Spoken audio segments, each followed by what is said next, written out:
Hey guys, tonight we're going on a journey to a place and time that, frankly, you'd probably rather not visit in person. Imagine a sprawling, bustling city, built right in the middle of a lake, a place of unimaginable wealth, vibrant markets and towering pyramids. We're going to Tenochtitlan, the heart of the Aztec Empire, a city so grand it was often called the Venice of the West, but with one key difference. Instead of vacaram gondoliers singing serenades, you'd likely hear the distant rhythmic pounding of a drum. This isn't your typical bedtime story, so before you get too comfortable, take a moment to like the video and subscribe, but only if you genuinely enjoy what I do here. Let me know where you're listening from and what time it is for you. It's always cool to see how far these sleepy stories travel. Now, dim the lights. Maybe turn on a fan for that soft background hum, and let's ease into tonight's journey together. You find yourself in a canoe. The gentle lapping of water against the reeds the only sound besides the distant murmur of a city you can't yet see. The air is thick and humid. A sweet, earthy smell rising from the lakebed. You're not entirely sure how you got here, but the man paddling the canoe, his face painted with a deep blue spiral, doesn't seem to mind your silence. He just paddles, his muscular back rippling with each stroke. The reeds give way to a vast expanse of open water, and then, in the distance, it appears a city, not on the shore, but rising from the lake itself, connected by a series of wide causeways. This is Tenochtitlan, a place that, in its prime, was more populous than many European capitals. It's an impossible city, built on a foundation of mud, reeds, and sheer force of will. As you draw closer, the sheer scale of it all becomes overwhelming. The central precinct, a sprawling complex of pyramids and palaces, dominates the skyline. The largest, the Templo Mayor, a step pyramid with 2 temples on top, seems to pierce the low-hanging clouds. You can see movement on its peak. Tiny figures moving with a purpose you can't yet comprehend. It's a bit like seeing a massive, ancient skyscraper, but instead of glass and steel, it's made of limestone and human labour. You'd think building a city on a swamp would be a bad idea, but the Aztecs were masters of engineering. They created chinampas, floating gardens built from woven reeds, mud, and decaying plants, which allowed them to grow crops and sustain their massive population. It was a marvel of innovation, a testament to their ability to turn a challenging environment into a thriving empire. Your canoe glides under a low bridge and into a network of canals that serve as the city's streets. The air changes here, becoming a mix of cooking fires, damp earth, and the faint coppery scent of something you can't quite place. Houses of various sizes line the canals, some simple one-story affairs, others more elaborate 2-story structures with intricate carvings around the doors. People go about their daily lives with a quiet industry. You see women grinding corn on flat stones called metates. The rhythmic scrape a constant background noise. Children run barefoot along the banks, their shouts echoing off the stone walls. It all seems so normal, so peaceful. You'd almost forget you're in a place famous for a certain kind of ritual, but those distant drums, they never really stop. The man in the canoe brings you to a small landing and gestures for you to disembark. He hands you a simple woven cloak, which you instinctively put on. You're now on one of the great causeways, a wide stone road leading directly into the heart of the city. The causeway is a bustling thoroughfare. People are walking, running, and carrying all manner of goods. A man passes you with a basket of shimmering green quetzal feathers, so vibrant they almost seem to glow. Another carries a heavy load of cacao beans, the prized commodity used as currency. There are warriors, their faces painted and their hair tied in intricate knots, carrying obsidian-edged mature whittle swords, a weapon that could be terrifyingly effective. They move with an air of authority, but not arrogance. It's just their place in the world. Everyone has a place here. And you, it seems, have one too, though you don't know what it is yet. It feels a little like being a new kid at a very big, very strange school. You're just trying to figure out the rules. As you walk, you notice the incredible cleanliness of the city. The Aztecs were meticulous about hygiene. They had a complex system of canals and aqueducts that brought fresh water into the city, and they had public steam baths called temazcals, which were used for both cleanliness and ritual purification. They even had a sophisticated waste management system, with human waste being collected and used as fertilizer. It's a level of urban planning that was far ahead of many of their European contemporaries. It's one of those lesser-known facts that makes you realise how advanced this society was. It wasn't just blood and pyramids, it was also a society of engineers and urban planners. But don't let that fool you. The blood and pyramids were definitely still a thing. You can see it in the way the people look at the great Templo Mayor, a mixture of reverence and fear. The kind of look you give a powerful god who you know can be a little demanding. You're directed towards a large, beautiful building made of smooth, reddish stone. A guard, dressed in a quilted cotton armour suit, gives you a nod and gestures you inside. The interior is cool and dim, a welcome relief from the sun. The air here smells of incense, a sweet and smoky aroma that reminds you of a church, but more ancient, more earthy. You're led to a large room where several other people are waiting. They are all dressed in simple cloaks like yours, and they sit in silence, their eyes downcast. You get the feeling you're all here for the same reason, but no one is talking about it. A part of you wants to run, to turn back and get into that canoe, to paddle away from this magnificent, terrifying city. But another part of you, the part that's been told you have a role to play, feels a strange sense of calm. This is your destination. You're here for a reason. You just don't know what it is yet. As you wait, you notice the intricate carvings on the walls. They depict scenes of battle, of gods with feathered headdresses, and of strange, almost alien-looking creatures.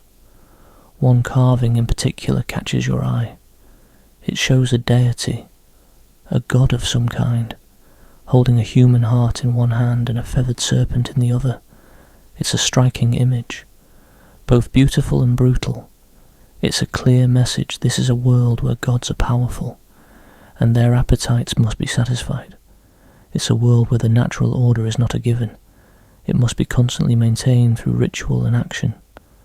The Aztecs believed that the sun, their most important god, was locked in a constant struggle against the forces of darkness.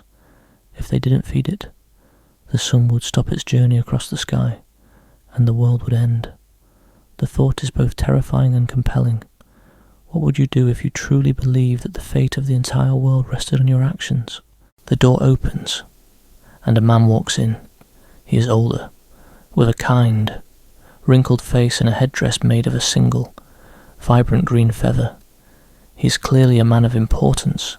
He speaks in a language you don't understand, but his tone is gentle, almost paternal. He walks around the room, looking at each of you in turn. When his eyes meet yours, there's a moment of connection. He gives a slow, deliberate nod, and you have the distinct impression that he sees something in you, something important. He says something that the others seem to understand, and they all stand up. You follow their lead, a little unsure of yourself. He gestures for you to follow him, and you do, walking through a series of corridors and into a courtyard filled with sunlight. The air here is different. It feels charged, full of energy. The pounding of those drums is louder now, more insistent. You're led to a garden, a beautiful space filled with exotic flowers you've never seen before. A small group of priests, their bodies painted with red and black stripes, are tending to the plants. They look up as you enter, and their expressions are not of surprise, but of recognition. They're expecting you, the older man, the one with the green feather, turns to you and says a few words in his language, then points to the garden. He gestures for you to sit on a stone bench. You sit. And the cool stone is a welcome relief. The other people who were with you are taken to different parts of the complex. You're alone now, but not really. The priests are all around you, moving with a quiet grace. This is where your new life, your new purpose begins. You're not a tourist anymore. You're a participant. You just don't know in what. And as you sit there, the drums get even louder, a powerful rhythmic heartbeat of the city. You get the sense that every single person in Tenochtitlan can hear them, and knows what they mean. And now, so do you. You're still in the garden. The fragrant air a strange mix of sweet flowers and the ever-present smoky incense. The old man with the single green feather, you learn his name is Coatl, sits with you. And through a series of slow gestures and a few words of broken Nahuatl, you begin to understand your place here. You are not a prisoner, nor are you a guest in the traditional sense. You are an Huitzilopochtli, a word that translates loosely to young one or chosen one. You are here to learn, but what you are to learn, and for what ultimate purpose, remains a mystery, shrouded in the respectful silence of the priests who move around you. The city of Tenochtitlan, you discover, is a masterpiece of urban planning and adaptation. You spend your days walking its canals and causeways, escorted by a younger priest named Isli. He points out the different areas of the city.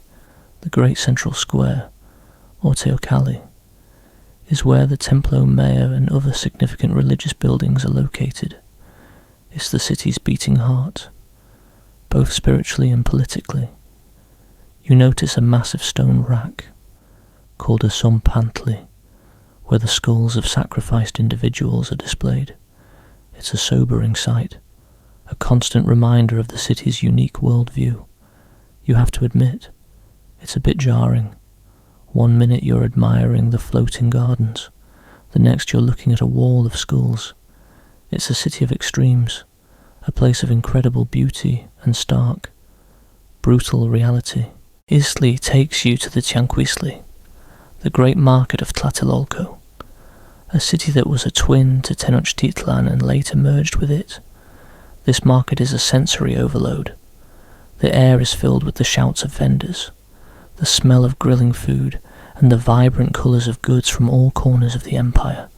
You see jade, obsidian, and brilliant feathers from the tropical birds. There are also more mundane goods, like vegetables from the Kainampas, woven blankets, and pottery. The sheer variety is stunning. The Aztecs had an incredibly sophisticated economic system. They didn't have coined money in the way you're used to. Instead, cacao beans were used as a form of currency for smaller purchases, while more valuable items might be bartered for goods like woven cotton, mantles, or even slaves. You watch a transaction where a man trades a basket of dried fish for a small pile of cacao beans. It's an efficient system, built on trust and a clear understanding of value. It's a testament to the fact that while their spiritual beliefs might seem strange, their day-to-day lives were governed by practical, intelligent systems. As you wander through the market, Isli explains the different social classes. At the top are the Pipiltin, the nobles, who live in grand stone houses and hold positions of power. Below them are the Makawaltin, the commoners, who make up the bulk of the population. They are the farmers, the craftsmen, the merchants. Then there are the slaves, or Tlacotin, who, interestingly, had more rights than European slaves. They could own property, marry free people, and even buy their own freedom. Historians still debate whether Aztec slavery was more akin to indentured servitude than the chattel slavery seen elsewhere, as it was often a temporary state resulting from debt or crime. You realize that this is a society of strict hierarchy, but one that also has a complex and, in some ways, nuanced understanding of social mobility and justice. You also learn about the role of women. While they were not warriors or priests, They were the backbone of the household and played a crucial role in the economy. They were skilled weavers, a trade so important that it was almost a form of art. They were also the keepers of the home, the ones who ground the corn and prepared the meals. Isley points out a woman weaving a beautiful blanket on a backstrap loom, her movements fluid and practiced. He explains that a woman's skill as a weaver was a source of great pride and a sign of her value.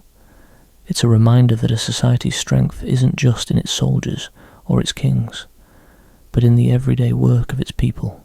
Your days fall into a quiet rhythm. You wake at dawn to the sounds of the city, the drums, and the distant shouts of the market.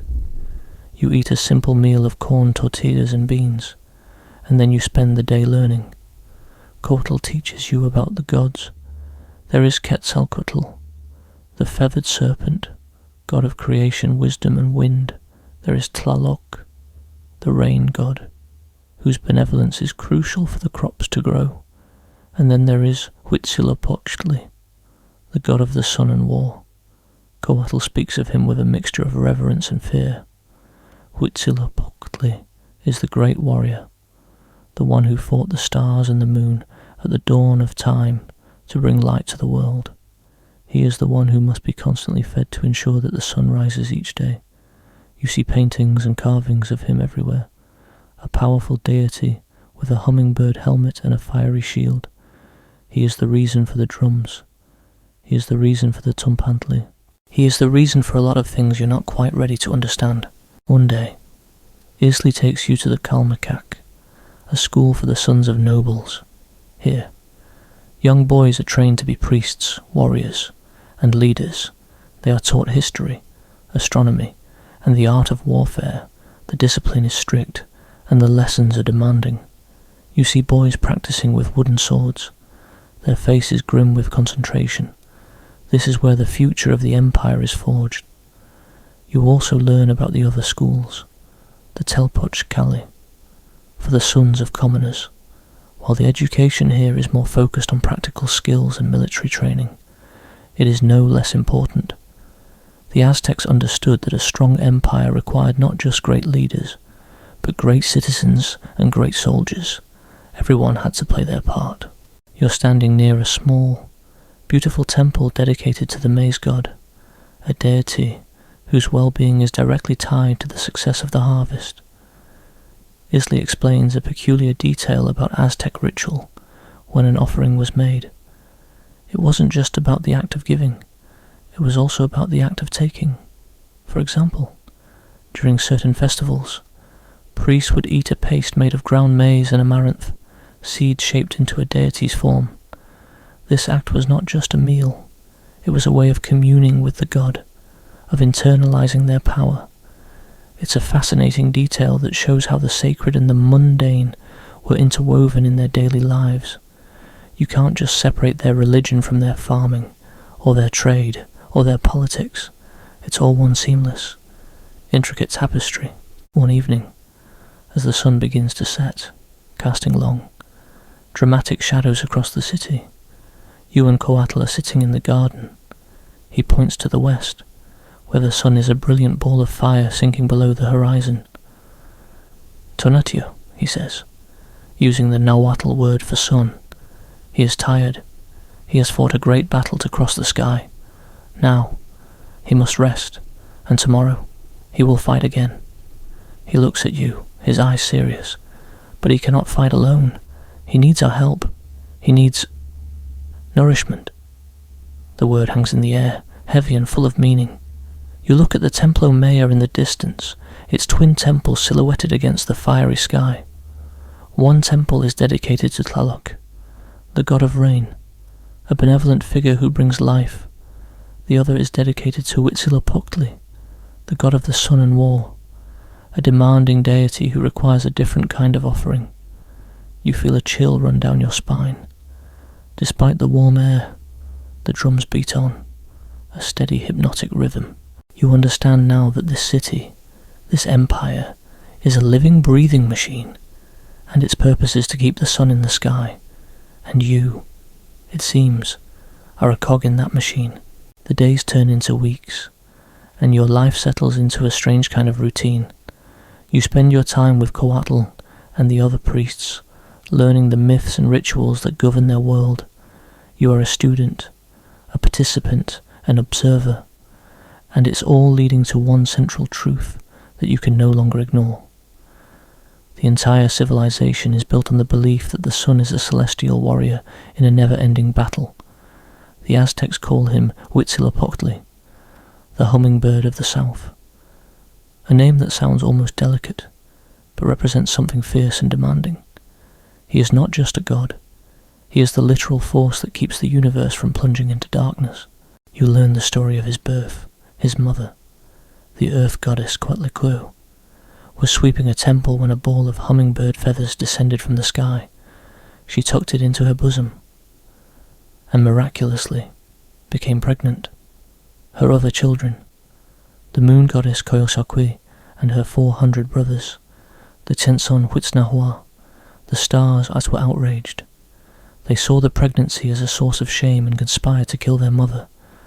But as they approached, Huitzilopochtli sprang from his mother's womb fully grown and fully armed, with a weapon made of fire. He defeated his sister, chopping her into pieces and throwing her body down the side of a mountain. He then chased after his brothers, the stars, scattering them across the sky. This is why the sun rises each morning. It's Huitzilopochtli, a divine warrior, defeating the moon and the stars, ensuring that light triumphs over darkness, and you, as a resident of this world, have a duty to help him. The priests explain that this battle is not a one-time event, it's a daily struggle. Huitzilopochtli, like any great warrior, needs to be sustained. He needs a constant supply of energy, of teotl, the divine energy that flows through all living things, and the most potent form of this energy, they believe, is in the human heart and blood. This is why the sacrifices take place. It's not an act of cruelty in their eyes, but an act of sacred necessity. They are feeding their god, ensuring the continuity of the world itself. It's a heavy concept to wrap your mind around. You've always thought of the sun as a given, an object that rises and sets without any help. But here, the sun is a fragile thing, a warrior who needs your aid to survive. You spend your afternoons in a smaller temple dedicated to Huitzilopochtli. It's a quiet place, filled with the scent of copal incense and the low hum of chanting. The walls are covered in murals depicting Huitzilopochtli's battles, his feathered helmet and fierce expression painted in vivid colours. You see images of him holding a heart in one hand, the symbol of his constant need. It's a potent visual, one that you've seen before, but now it has a deeper, more chilling meaning. You realise that the priests are not just teaching you history, they are preparing you for something. They are conditioning you to accept this worldview, to see the world through their eyes. One day, Coatl shows you a precious relic, a small, intricately carved statue of Huitzilopochtli, his face painted with a deep black stripe across his eyes, holding a shield adorned with 5 eagle feathers. He explains that this is an exact replica of the larger statue that sits atop the Templo Mayor. It's an incredibly important idol, a focal point of their worship. He speaks of it with a reverence that borders on adoration. It's clear that for the Aztecs, the gods are not just abstract ideas, they are living, breathing entities that can be touched, seen, and interacted with. They are a part of the daily fabric of life, the concept of a constant. Daily struggle for the sun's survival is a powerful one. It shapes everything they do. Their calendar, with its intricate cycles, is a way of keeping time in this cosmic battle. Their wars, often called flowery wars, were not just about territorial expansion, but also about capturing prisoners to be used as sacrificial offerings. Historians still debate whether these wars were a conscious choice to secure a supply of victims or a pre-existing practice that was adapted to fit the religious demands of Tenochtitlan. But the end result was the same, a constant supply of individuals who would, in the Aztec worldview, become a vital part of the cosmic order. It's a brutal logic, but it's a logic nonetheless. You see a group of young men, warriors in training, practicing with their Makwahuitl swords in a nearby courtyard. They are focused and determined, their movements precise. They are not just training for battle, they are training to capture the fuel for their god. It's a duty, a sacred obligation. You realize that this is what it means to be an Aztec warrior, to be a part of the grand, bloody, and glorious cosmic cycle, to fight not for land or for glory, but for the very existence of the sun, the drums, which are now a constant presence in your life, seem to beat in time with their movements. They are the rhythm of the city, the rhythm of the universe, and the rhythm of a god who is always hungry. Colt looks at you, his face serious. "The sun is strong today," he says, pointing to the brilliant, cloudless sky. "He has been fed well." He pauses, then adds, "But the time of great feasting approaches, the time of the great offering, and you, Huitzilopochtli, have a role to play." He doesn't elaborate, but he doesn't need to. The meaning is clear. The drums are getting louder, the preparations are becoming more intense, and your journey, which started so quietly on that canoe, is now hurtling towards a grand, ritualistic crescendo. You're no longer just a student of this world, you are becoming a part of its most important ritual. The sun is shining, but a shadow is falling across the city, and you are standing right in the middle of it. The air in Tenochtitlan feels different now. The peaceful hum of daily life has been replaced by an undercurrent of heightened activity. You see more priests moving through the streets, their faces painted in ritual designs, their steps purposeful. The drums, which were once a distant rhythm, are now a powerful, undeniable force, a constant thumping that seems to echo not just through the city, but through your very bones. You find yourself listening for a change in their cadence, a subtle shift that might signal what's to come. It's a bit like living in a city that's constantly on the brink of a major holiday, but this holiday is a bit more intense. Your training intensifies. You are no longer just a student of mythology. You are a participant in the rituals. You are taught how to prepare for the great ceremony. This isn't about physical conditioning in the way a soldier trains, but about spiritual and emotional preparation. You spend hours in a temescal, a small stone steam bath, where you purify yourself with the help of a priest. The heat is intense, and the air is thick with the scent of herbs and steam, but you are told this is not for comfort. It's to cleanse your body and spirit, to make you worthy of the great honour that awaits. You scrub yourself with the fibres of the Maggie plant, a rough, scratchy material that feels more like a penance than a bath, but with each scrape, you feel a little more detached from the world you knew, and a little more connected to this one. Coatl, your guide and mentor, teaches you the sacred songs and chants. The words are in Nahuatl, a language you're just beginning to grasp, but the meaning is clear. They are songs of praise for Huitzilopochtli, songs of gratitude for the sun's journey, and songs of supplication, asking for his continued strength. You spend hours repeating these phrases, your voice joining the chorus of other priests and ritual participants. It's a meditative, hypnotic experience. The words and rhythms start to feel like a part of you, a new layer of skin. You are being reforged not in fire, but in sound and steam. You are becoming an instrument of the gods. One of the more unique aspects of your preparation involves fasting and the consumption of certain ritual foods. For days at a time, you subsist on a simple diet of corn and water, a practice meant to humble the body and elevate the spirit.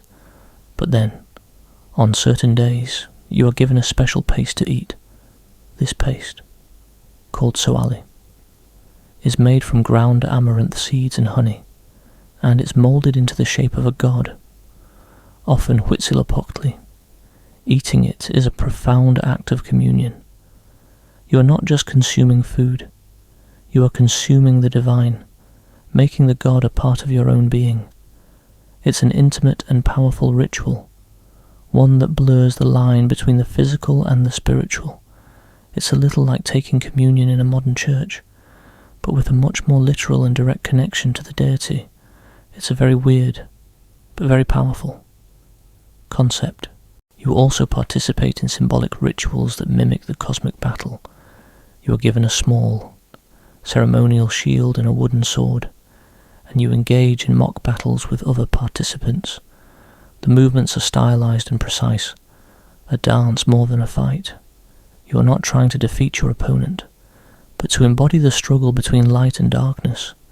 You are the forces of good, battling against the forces of night. It's a playful, but deeply serious, affair. Everyone understands the weight of the symbolism. It's a dress rehearsal for a play that will determine the fate of the universe. The whole time, the drums are a constant. They are the heartbeat of the city. Yes, but they are also a clock. They are counting down. You see the city preparing. The great temple is being decorated with flowers and banners. The streets are being swept clean.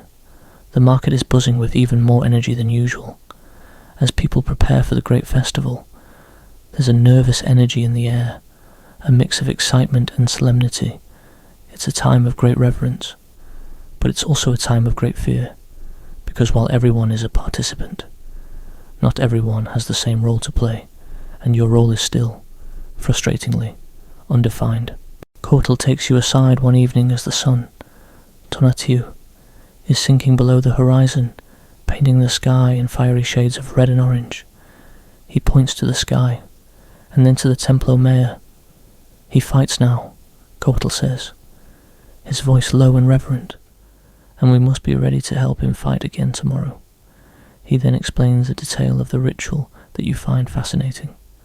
The Aztecs had a clear understanding of the need for both male and female energy in their cosmology.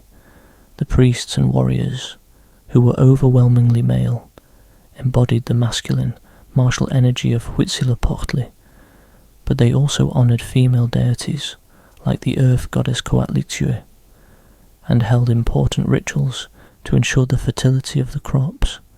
This duality, the balance between male and female, warrior and earth, is a subject of ongoing debate among scholars, with some arguing it was a true equality and others viewing it as a clear hierarchy. What is clear, however, is that both were considered essential to the health and well-being of the cosmos. As the sun disappears and the stars begin to emerge, you hear a final, powerful drumbeat. It's a signal, a closing of the day's ritual. You stand there, looking at the city, at the great temple looming in the growing darkness. You are no longer the lost traveller who arrived in a canoe. You are a Huitzilopochtli, a chosen one, prepared in both body and spirit for the great event. You still don't know exactly what your role is, but you know that it is coming soon. The drums have been counting down, and now they are reaching their crescendo, and you are ready. The city is electric, a low, constant hum of anticipation hangs in the air, a sound you've come to recognize as the collective breath of Tenochtitlan. The great day has arrived. It is the day of the Panquetzalisli festival, a celebration dedicated to the birth and triumph of Huitzilopochtli.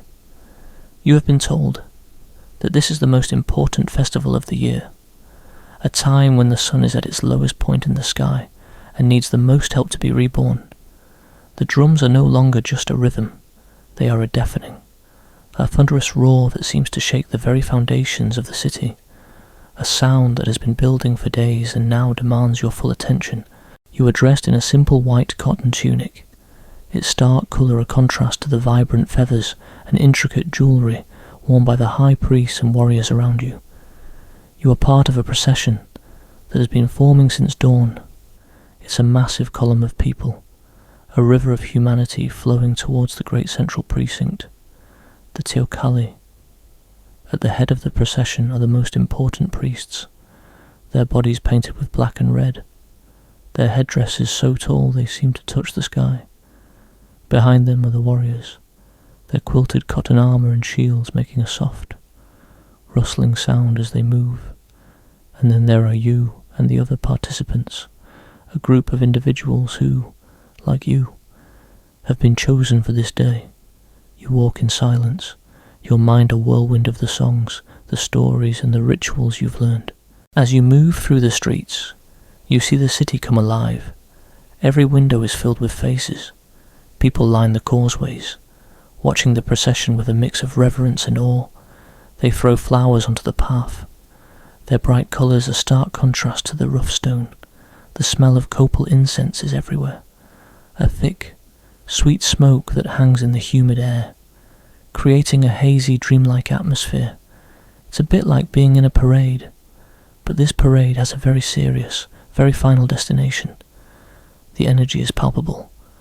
You feel a sense of shared purpose, a collective will to ensure that the sun, their beloved warrior god, will rise again tomorrow.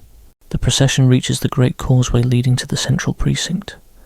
The view is breathtaking. The Templo Mayor, the massive stepped pyramid with its two temples on top, dominates the view. One temple is painted blue and white, dedicated to Tlaloc, the god of rain. The other is a fiery red, dedicated to Huitzilopochtli, the god of the sun and war. Today, all eyes are on the red temple. The drums are coming from its peak, a hypnotic and relentless beat that seems to be calling you forward.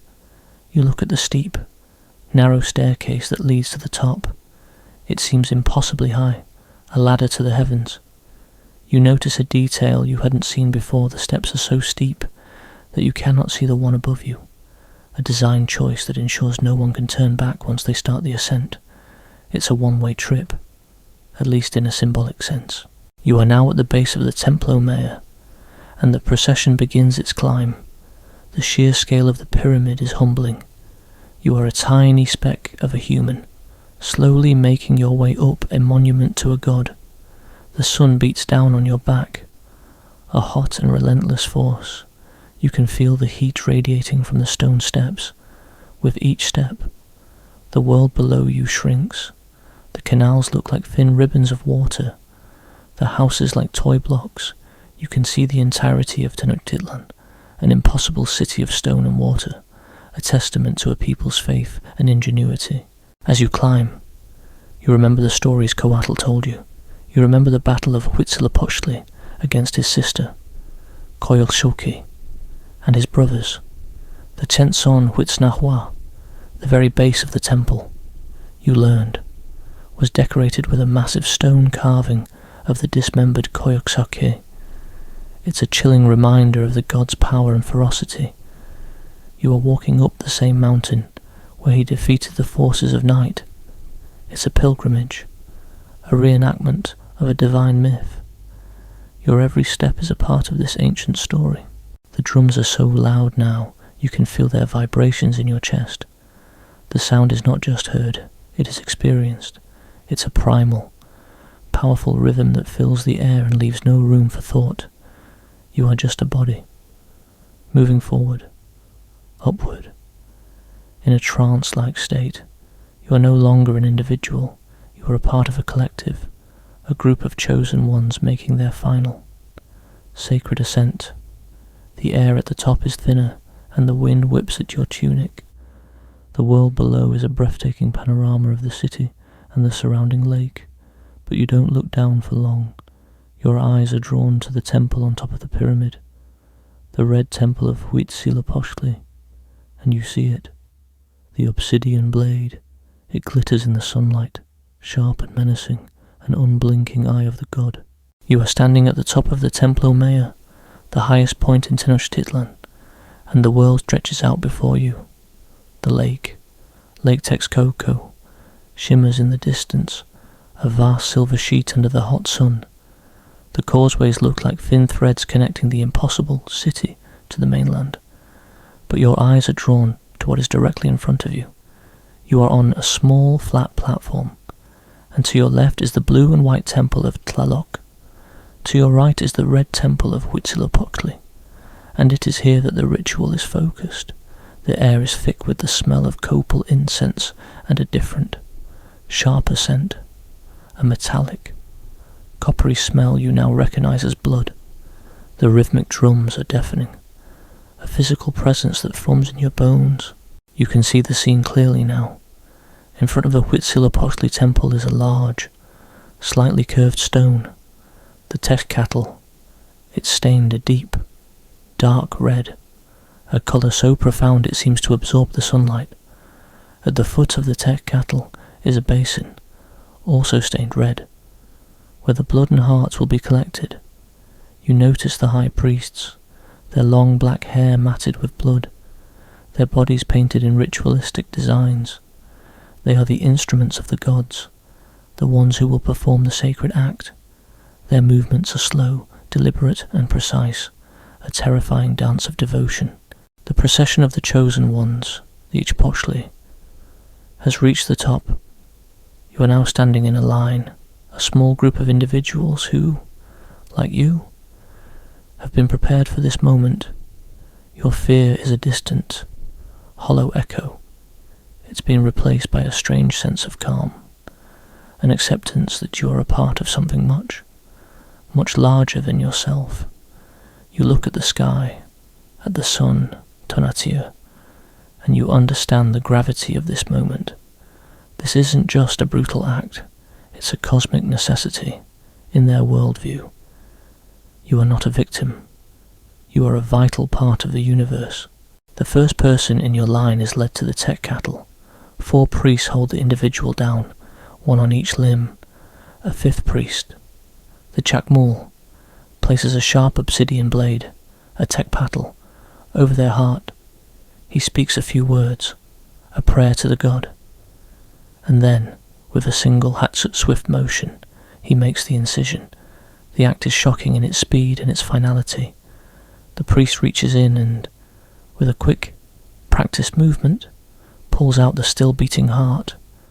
The heart is held up to the sun, an offering of life to the god of life. The drums reach a fever pitch, a moment of triumph and exultation. The body is then pushed down the steps of the pyramid, where it tumbles and rolls, coming to rest at the base next to the massive Huitzilopochtli stone.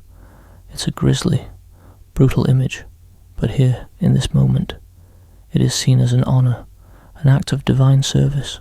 You are now closer to the Techtcatl, and you can see the details with a chilling clarity. The obsidian blade, the Techtpatl, is not just a knife, it's a sacred object, a tool of divine will. Historians are still debating whether the Aztec priests practiced a level of surgical skill, using the blade for a clean and quick extraction, or if the process was more brutal. What is certain is that the act was not seen as a simple killing, but as a ritualistic, sacred act of offering. The priest is not an executioner, he is a facilitator, a conduit between the human world and the divine. You look at the people on the platform, the other priests, the warriors, the nobles. Their faces are not filled with sadness or revulsion. They are filled with a deep, solemn reverence. This is the ultimate act of faith, the most profound expression of their belief. The city below, a silent spectator, is waiting. It is all waiting for the sun to be fed, for the world to be saved. The drums continue their relentless rhythm, a constant, pounding heart of the city, a beat that you are now a part of, and you know, with a certainty that is both terrifying and calming, that your time is coming, your journey, your training, your long walk up the steep steps, it has all led to this. You are an offering, a gift to the God who gives life, and you are ready. You are now at the foot of the Techtcatl, the sacrificial stone. The air is heavy with the sharp smell of fresh blood and the sweet, cloying aroma of incense. The drums are a physical force, a relentless vibration that seems to bypass your ears and shake your very bones. You feel a strange sense of detachment, a kind of serene acceptance that you are no longer an individual, but a part of a much larger, more profound ritual. You are a vessel, a conduit, a gift.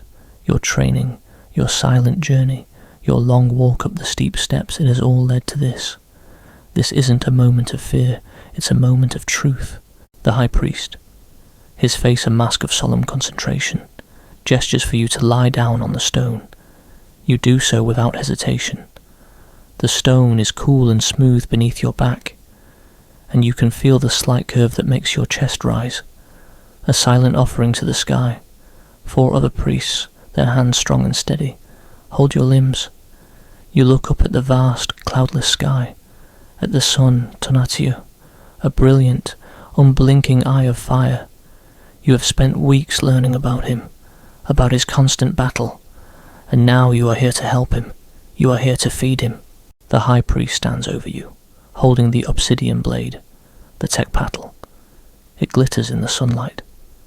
A shard of black glass honed to an impossible sharpness. He speaks a few words, a prayer to Huitzilopochtli, and you feel a strange sense of calm wash over you. There is no pain, no fear, only a profound sense of peace. You are not a victim. You are a participant. You are a crucial part of a cosmic dance that has been performed for generations, a dance that ensures the world will not end. The blade descends. It is not an act of violence, but an act of precision. The incision is swift and clean. The high priest's hand is inside you, and with a practiced, almost gentle motion, he takes your heart. You feel a powerful surge of energy, a rush of teotl, the divine life force. As it leaves your body, you are no longer yourself. You are a part of the sun. You are an offering. Your heart, still beating, is held up to the sky, a final gift to Tonatiuh. The drums reach a crescendo, a thunderous roar of triumph. The world fades to a blur of colour and sound. The last thing you see is the sun, brilliant and powerful, and you know, with a certainty that transcends all logic, that you have done your part. You have fed the sun. You have saved the world, and the sun, thanks to you, will rise again tomorrow. You are no longer an active participant in the world of the living. Your consciousness, now a diffuse collection of feelings and sensations, drifts upward. You are no longer on the tekpatl, the sacrificial stone. You are a part of the sky, a part of the sun itself, the world below. Tenochtitlan is a brilliant tapestry of stone and water. From this new vantage point, you see the city not as a collection of buildings, but as a living, breathing organism. You see the canals, the arteries of the city, carrying canoes laden with goods. You see the shinampas, the floating gardens, as a vibrant green mosaic on the surface of the lake. It's a breathtaking, impossible sight. A city built on an act of faith and engineering. Your perspective has shifted entirely. You are now a part of the cosmic struggle you were taught about. You are teotl, the divine energy that has been given to the sun. You feel the immense power of Tonatiuh, the sun god, as he fights against the darkness, against his sister, Coyolxauhqui, the moon, and his 400 brothers, the Kenson Huitznawa, the stars. You are part of his strength, his sustenance. You are the fuel that will allow him to win this daily battle. It's a strange and beautiful feeling, a sense of profound purpose that transcends the physical body you left behind. You feel a connection to every other person who has made this journey, every heart that has been offered to the sun. You are a part of a long, unbroken chain of devotion, a continuous cycle of life and death, of offering and renewal. You understand now that this was not an act of ending, but an act of becoming. You have become a part of the divine. You are not a ghost, not a spirit, but a piece of the sun itself, and you will be with him as he sets, fighting the forces of darkness, and as he rises again, bringing light to the world. It's a peaceful, fulfilling feeling, a final, beautiful culmination of your journey. You're a part of the sun now, a diffuse consciousness floating in the vast, burning expanse of Tonatiuh. The descent into darkness is a quiet, peaceful affair. You feel the sun's immense power as he, a divine warrior, fights against the forces of night, against the moon and the stars. It is a long, slow battle, a struggle you are now a part of, but there is no fear, no anxiety, only a profound sense of purpose. You are the energy that fuels this fight, the turtle that keeps the sun's fire burning. The world below is a distant memory, a place you no longer inhabit, but are now connected to in a fundamental way. You feel the prayers of the people, their hopes and their fears.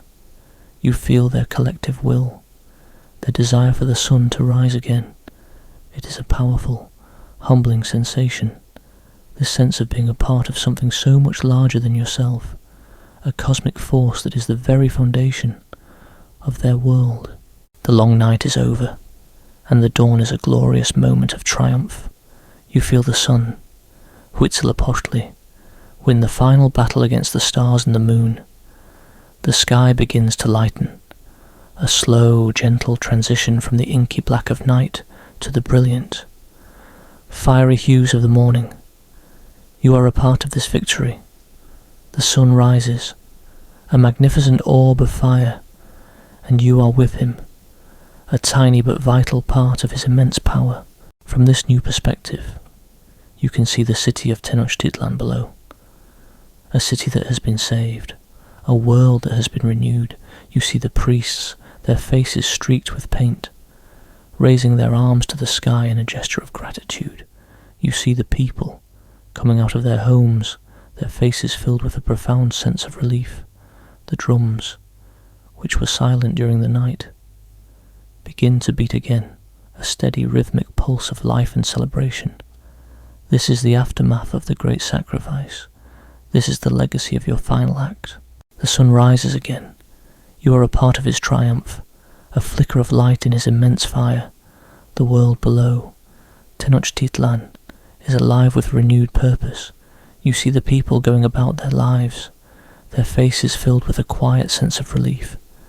The great drums are silent now, replaced by the sounds of the city waking up, the rhythmic scraping of women grinding corn, the shouts of vendors in the market, the laughter of children playing by the canals.